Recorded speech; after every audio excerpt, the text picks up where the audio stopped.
പരിശുദ്ധാത്മാവേ, എഴുന്നള്ളി വരിക. അങ്ങേ വെളിവിൻ്റെ കതിരുകളെ ആകാശത്തിൽ നിന്ന് അയക്കണമേ. അഗതികളുടെ പിതാവേ, ദാനങ്ങൾ കൊടുക്കുന്നവനെ, ഹൃദയത്തിൻ്റെ പ്രകാശമേ, എഴുന്നള്ളി വരിക.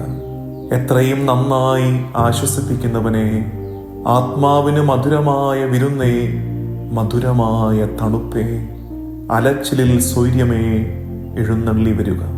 എത്രയും ആനന്ദത്തോടുകൂടി ആയിരിക്കുന്ന പ്രകാശമേ, അങ്ങേ വിശ്വാസികളുടെ ഹൃദയങ്ങളെ നിറയ്ക്കുക.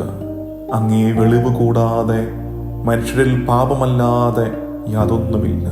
അറപ്പുള്ളത് കഴുകുക, വാടിപ്പോയത് നനയ്ക്കുക, മുറിവേറ്റിരിക്കുന്നത് വെച്ച് കെട്ടുക, രോഗികളെ സുഖപ്പെടുത്തുക, കടുപ്പമുള്ളത് മയപ്പെടുത്തുക, തണുത്തത് ചൂട് പിടിപ്പിക്കുക, നേർവഴിയല്ലാതെ പോയത് തിരിക്കുക. അങ്ങിൽ ശരണപ്പെട്ടിരിക്കുന്ന വിശ്വാസികൾക്ക് അങ്ങേഴ് വിശുദ്ധ ദാനങ്ങൾ നൽകുക. പുണ്യയോഗ്യതയും ഭാഗ്യമരണവും നിത്യാനന്ദവും ഞങ്ങൾക്ക് തരിക. ആമേൻ.